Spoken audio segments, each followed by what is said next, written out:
Marafaya. I'm André Habet, and this is a special episode of Marafaya presenting an audio version of Belize bus industry at the Crossroads, an article originally published with Climate Spotlight on September 9th, 2025. To view photos, videos, and links connected to the story, visit climatespotlight.com/bus.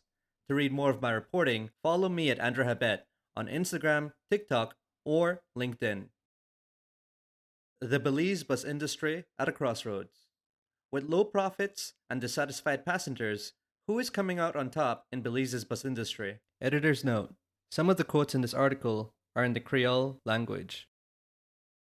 GC had been riding the bus twice a day from Belmopan to Belize City and back for almost 3 months when she had an experience that would change her view of bus travel. A nurse by profession, GC didn't imagine that she'd have to use her skills on her way to work.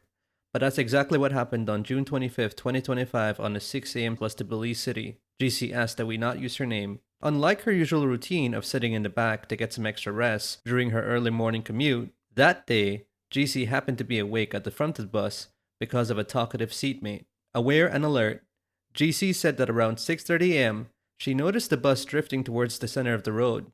The driver was swerving for maybe a minute to 3 minutes max, GC said. I just saw him swerving on the road and I noticed the conductor looking at him and glancing at him every few seconds. This exchange struck GC because her medical expertise made her concerned that the driver's sugar levels were dangerously low. She worried that the requested sweet was meant to alleviate his symptoms to allow him to power through whatever he was experiencing and continue driving. Seated directly behind the driver, GC leaned forward and asked him if he was okay.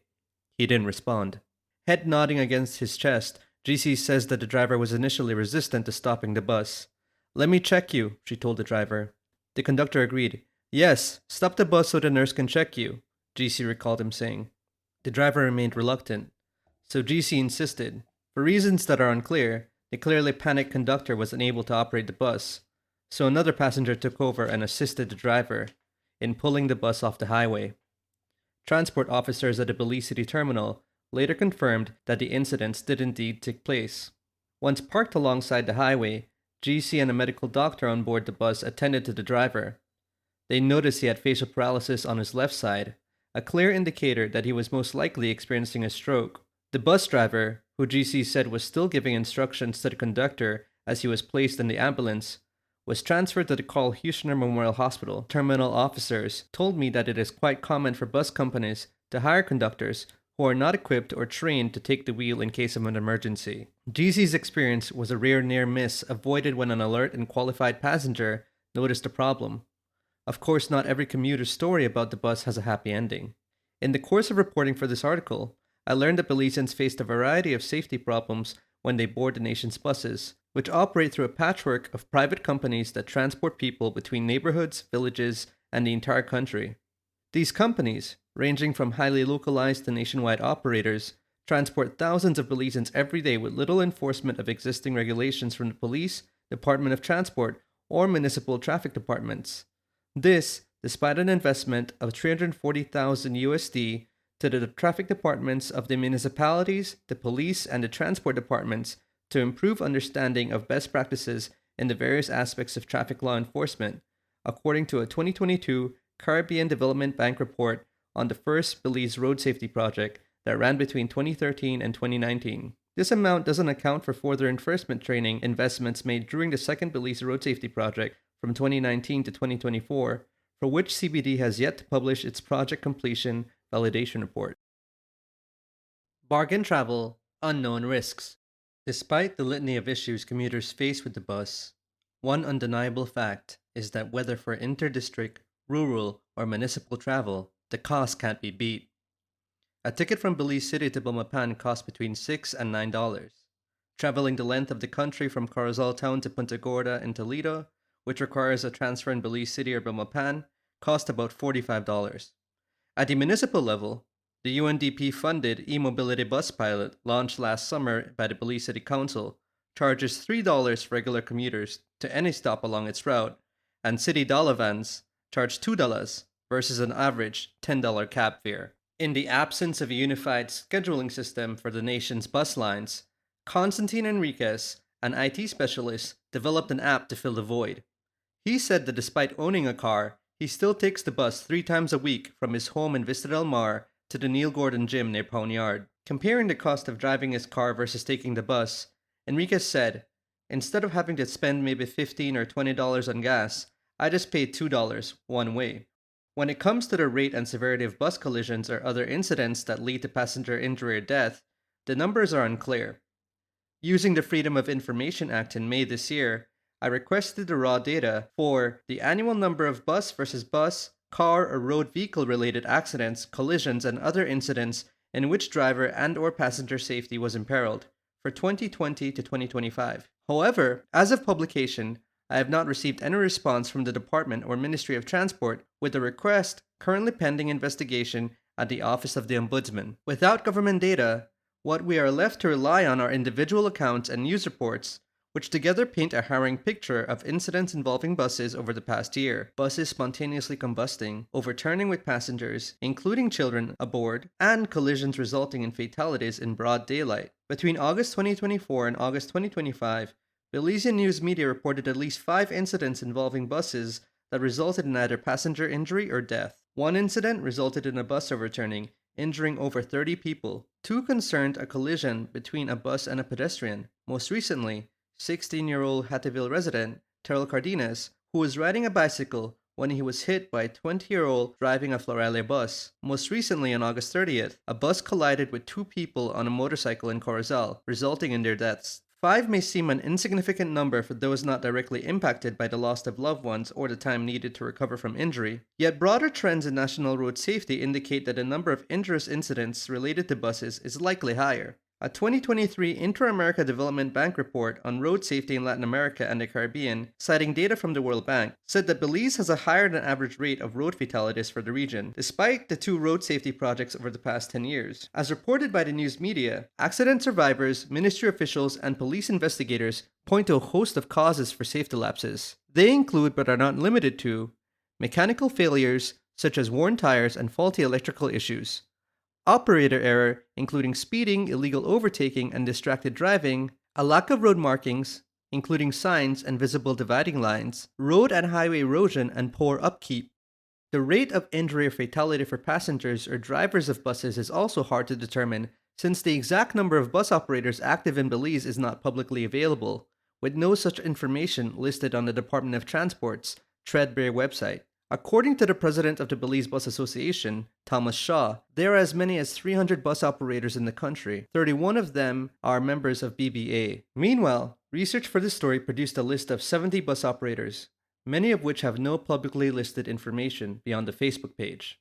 And 31 of those operate village buses in Toledo, based on information collected via Facebook and the Toledo Information Desk of the Belize Tourism Industry Association. It's also unclear how many people use the nation's buses. Figures of bus ridership for highway and village buses are recorded by terminal unit staff, but are not publicly available. While most bus models accommodate anywhere between 45 to 66 seated passengers, it's unclear whether ridership figures are collected in aggregate by the Department of Transport or its ministry, though the ministry's 2024-2025 key program goal of developing a national database of public transport records suggests that is in development.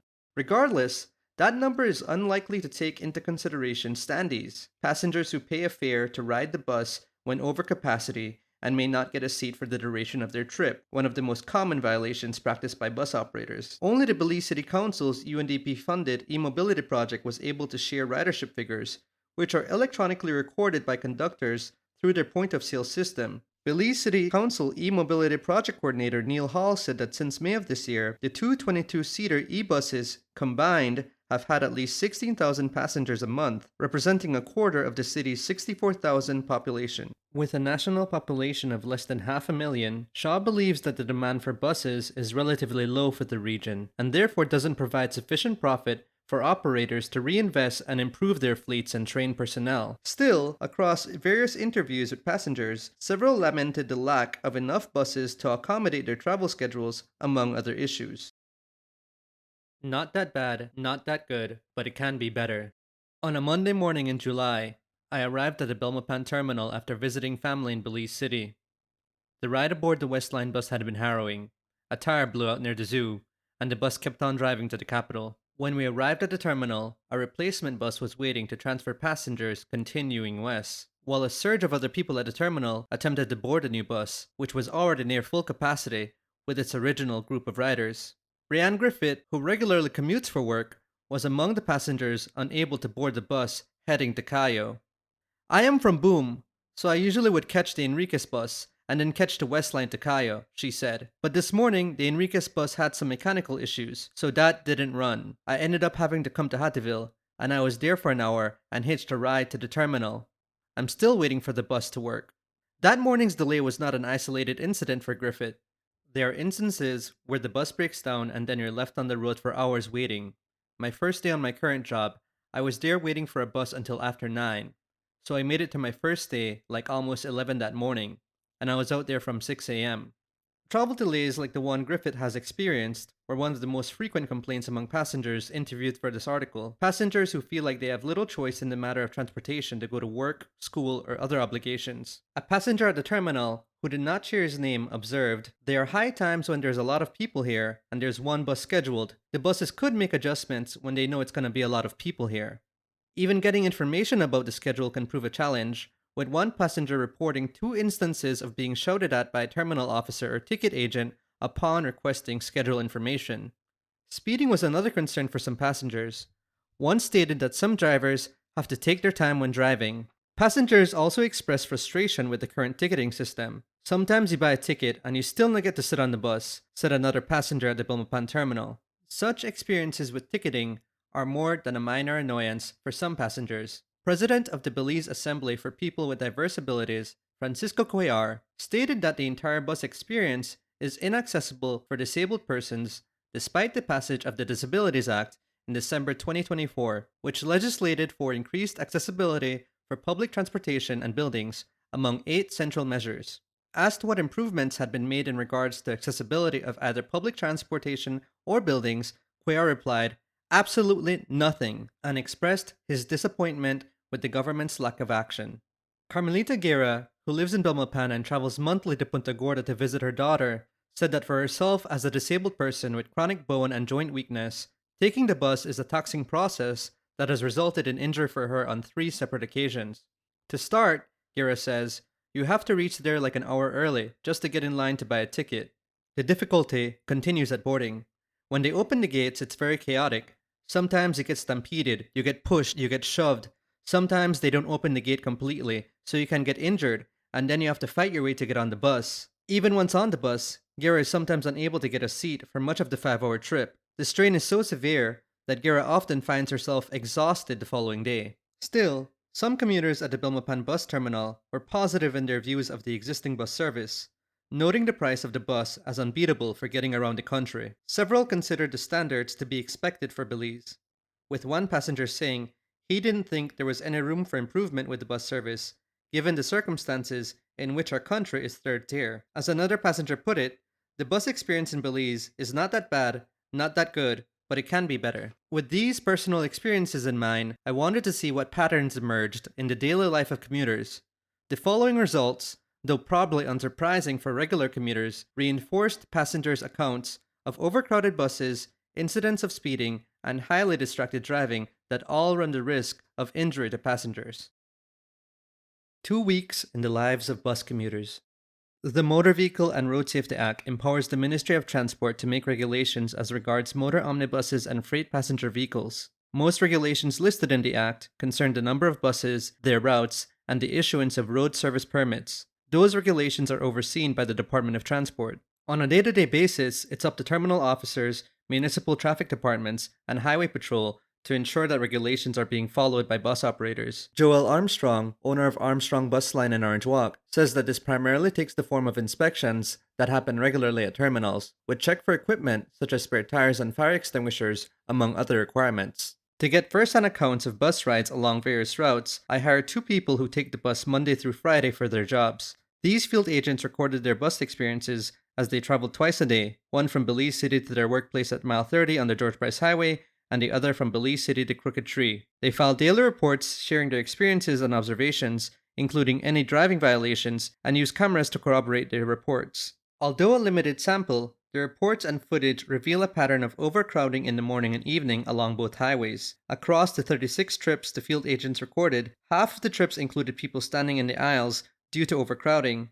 It would get so overcrowded that one agent told me in their debrief that people would go all the way to the door. The field agents also observed repeated incidents of distracted driving. One field agent's July 28 report stated that in one instance, the driver narrowly evaded an incoming vehicle because he was looking at his phone. When asked to rate the overall severity of each trip's safety violations, the field agents reported that they experienced no safety issue for more than half of their bus rides. For rides rated 2 for moderate issues, the field agents reported incidents of speeding, overcrowding beyond safe capacity, or illegal overtaking that felt unsafe. In one instance, the field agent wrote, "Bus was driving way too fast on the curves by mile 21 to 22 that you could feel the bus leaning on the side." In their debrief interviews, both field agents shared that the experience was eye-opening for them. They were previously unaware of the extent of regulations that buses are supposed to operate by. When asked what changes should be made to improve the bus system, one field agent recommended that the bus operators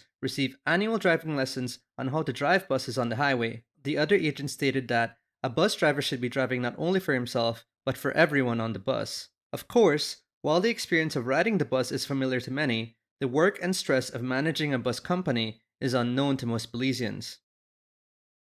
The brief reign and fall of Novelos.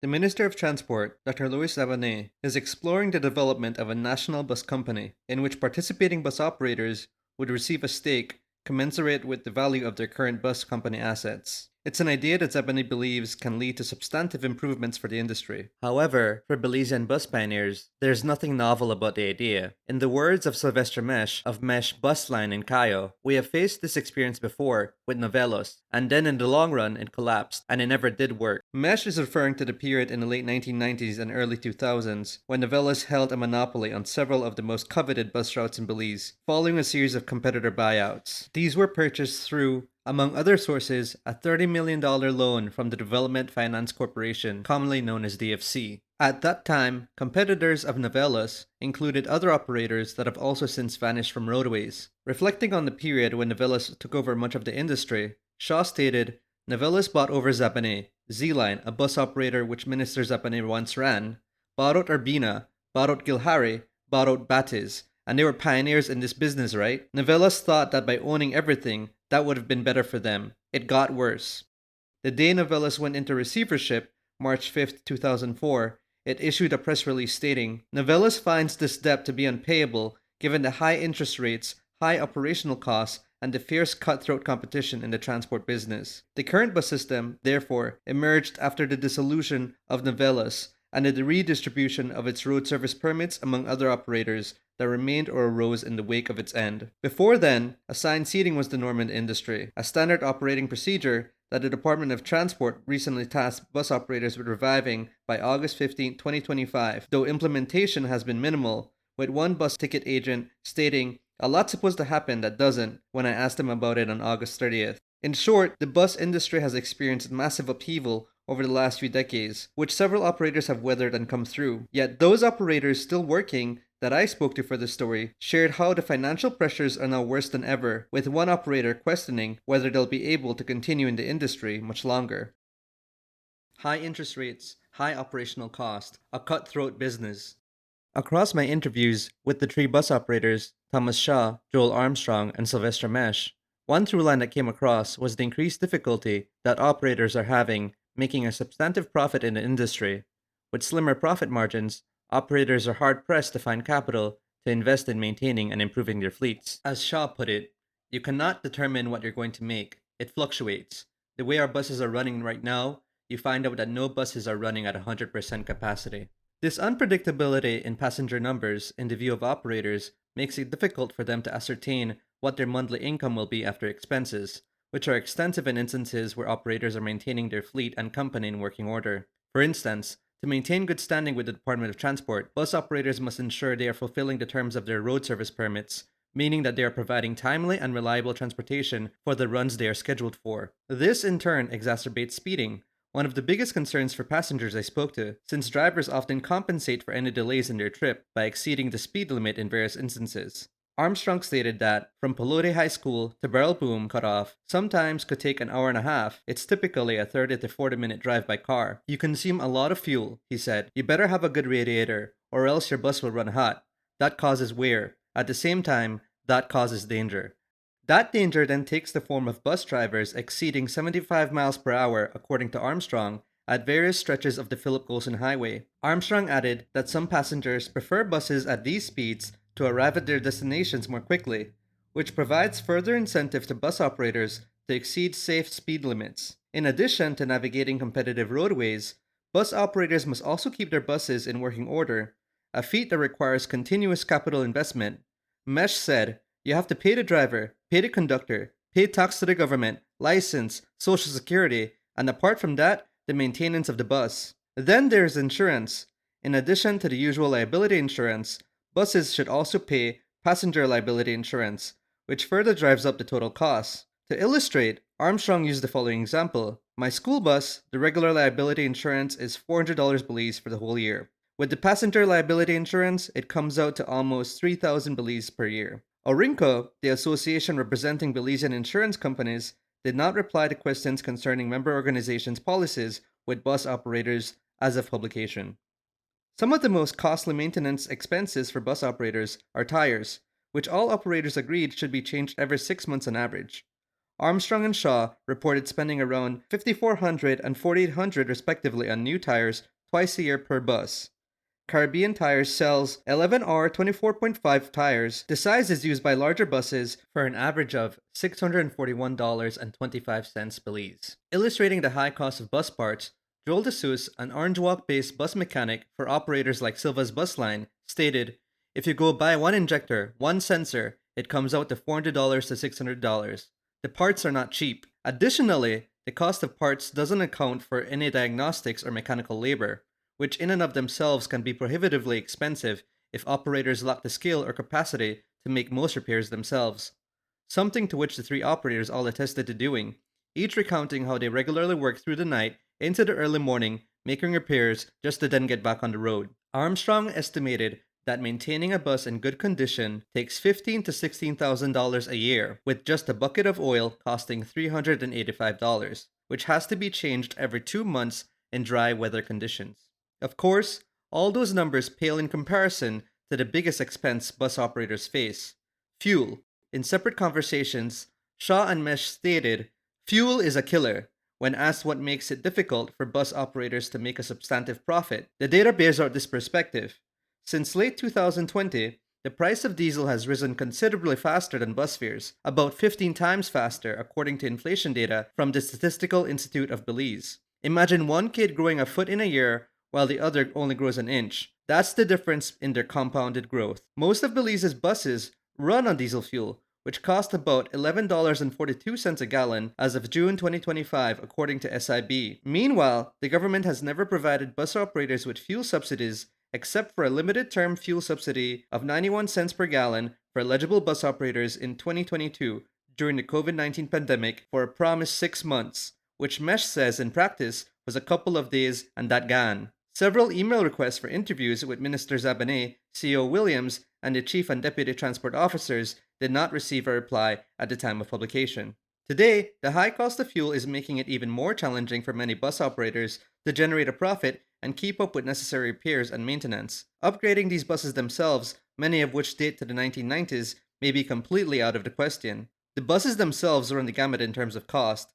At the time of our interview in June, Mesh shared that his brother had just bought a 2008 Bluebird bus for $38,000 locally, a model that he believed could have been landed for $35,000 if imported from the United States, as most of his buses have been, since he brought in 2 Gilly buses in 1985 after taking over the family business from his father. To afford all these various expenses, bus operators often find themselves in a cycle of debt.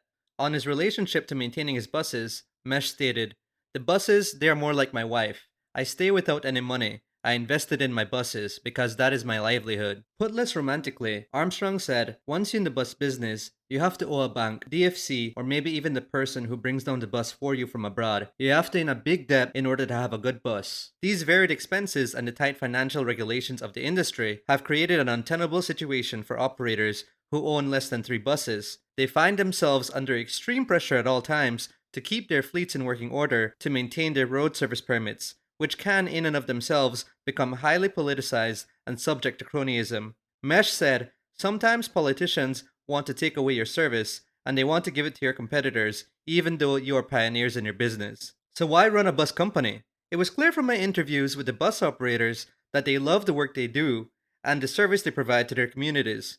Each operator spoke fondly of their entry into the industry, how they learned to drive a bus from a parent or an elder at a young age, and how much they appreciated the contribution they made to people's lives. Speaking to me at his home near Tower Hill, Armstrong said he views his work as community service, providing free rides for the elderly and other passengers at times. He said he worries this could be lost in the transition to the proposed national bus company and the standardization that might come with it. Armstrong said he's planning his exit strategy from the industry now that he's in his 50s and the stress of the job has begun to impact his health.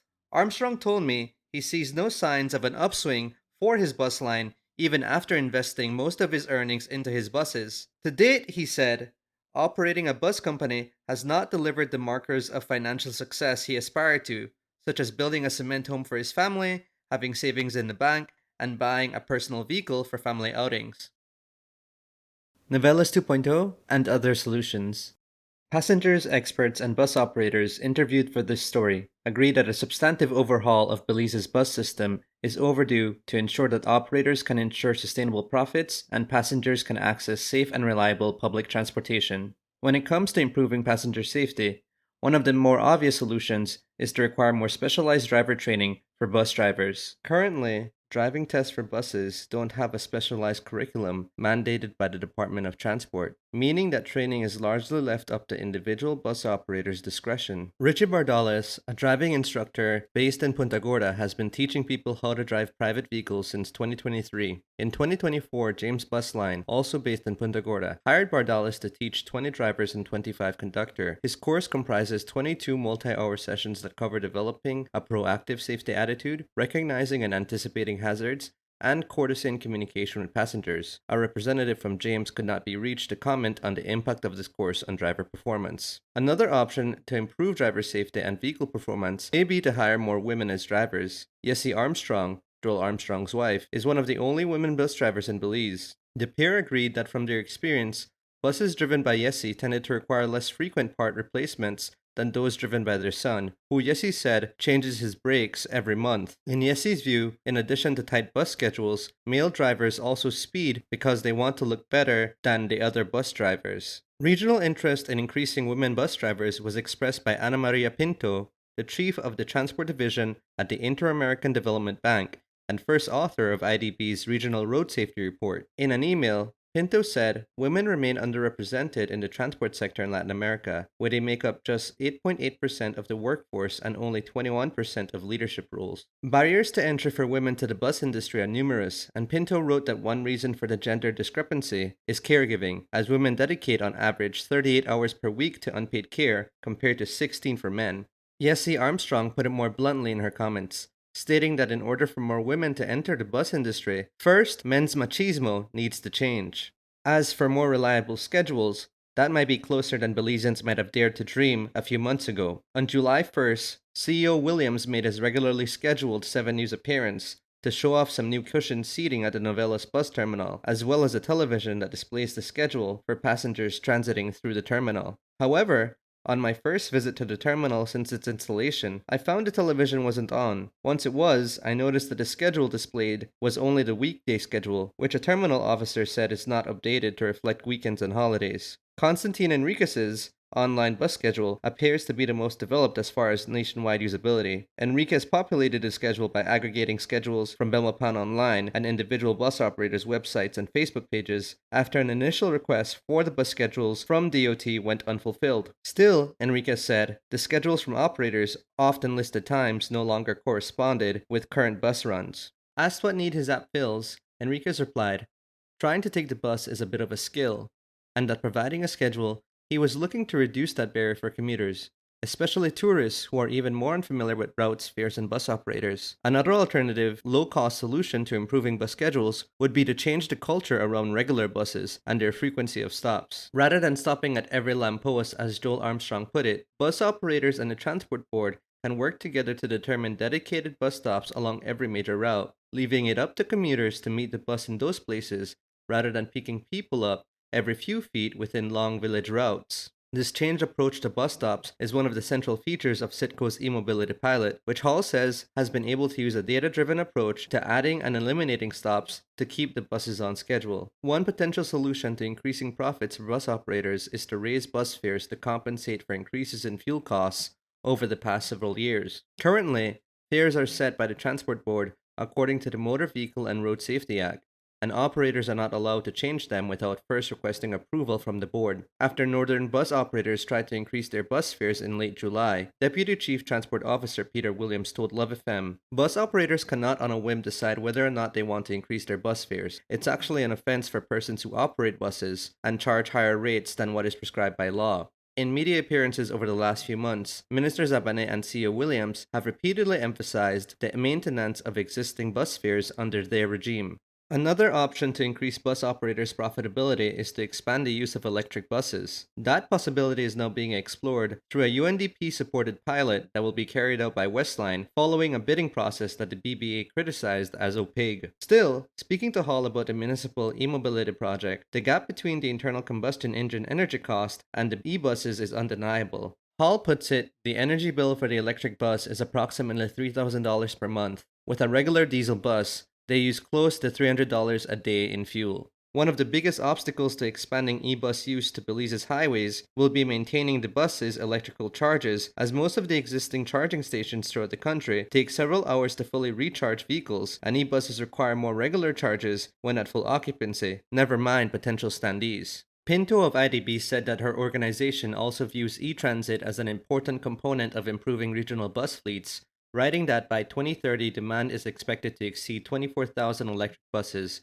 across 32 major cities, about 30% of the fleet. Of course, the biggest proposed solution to the bus industry's woes is an overhaul of the highway bus system through the formation of the aforementioned National Bus Company, spearheaded by the Ministry of Transport and Minister Dr. Louis Zabane. This public-private partnership promises to provide riders with a better bus experience while providing low-interest financing opportunities to partnering operators to replace their existing fleets with Hyundai models. Despite reservations, some bus operators like Armstrong have publicly expressed their interest in joining the NBC. However, for some operators, the partnership idea seems half-baked. In a June 24, 2025 letter to Zabane, the BBA expressed concern about the lack of detail in the proposal, stating, "Commuters across Belize are now being promised a first-class digital modern transport experience. It sounds wonderful, but where's the math?" This skepticism, BBA said, is due to a lack of detailed information about the partnership's financial viability, as well as previous occasions when the Ministry of Transport had developed fleet upgrade agreements with bus operators. According to Shaw, under Rodwell Ferguson, Minister of Transport 2020 to 2025, operators went out and ate a tremendous investment in purchasing newer buses. Now there's another minister, they moved the goalposts. And what the operators are fearful of is if you give me $60,000 in valuation, I owe the bank $150,000. How would I repay my mortgage? That concern with the outcome of the bus audit process hangs over the heads of operators like Armstrong, who is hoping for a favorable valuation that will facilitate his exit from the bus industry. Armstrong said his plan is to sell to the government. Hopefully I get a good evaluation.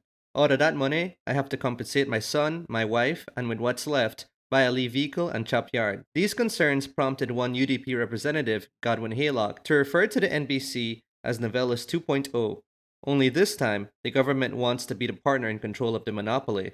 In comments published by Mandela about the proposed National Bus Company in July, Zabane said there were 22 bus operators who had signed up to the auditing process to evaluate their companies. When asked about best practices for public-private partnerships like the NBC, Pinto offered the following. PPPs, or concessions, require well-structured contracts that allocate risks to the parties best positioned to manage them. A key example is the separation between the fleet provision contract and the operation and maintenance contract. This contractual distinction enables targeted subsidies for fleet acquisition while transferring procurement and warranty risks to the private sector. Meanwhile, operational and maintenance costs can largely be recovered through user fears. Whether the ministry decides to heed this advice will be determined in January 2026 when the NBC plans to launch. On September 8th, I checked in with Joel Armstrong on the status of the audits, originally scheduled for July and August. Armstrong shared that those are now at a standstill. This follows the August 28 outcome of Serrano's bus service's successful suit against the Department of Transport for refusing to renew its road service permits, thus violating the company's constitutional right. Serrano's was awarded $60,000 Belize plus costs. Uncertain near future. While the solutions appear to be abundant, it remains unclear how committed the government is to more broadly improving road safety and public transportation, as neither issue is mentioned in Plan Belize's medium-term development strategy. And while the Ministry of Transport's key program strategies for 25 and 26 include aligning departmental goals with the Belize medium-term development strategy, the national budget also shows no funds earmarked for bus terminals, public transportation reform, fuel subsidy program, or public transport reform for the current budget cycle. Additionally, with the end of the second Belize Road Safety Project in December 2024, it's unclear to what extent the current Department of Transport will prioritize road safety or the development of a road safety statutory body, one of the key pillars ADB identified as essential to improving national road safety. For now, the prospects for better public transportation in Belize remain murky, and while they wait for changes, passengers will continue to take on the risk of a broken system with another bus bursting into flames with passengers aboard on August 25th. Since the incident on the bus, GC has changed her routine. She no longer naps on the bus, but stays awake to be vigilant and aware of the driver's behavior. When I reflect on that day, there are a lot of things that could have gone horribly. Now GC makes it a point to sit closer to the front, reading her Bible, ready to spring into action should the unthinkable happen again.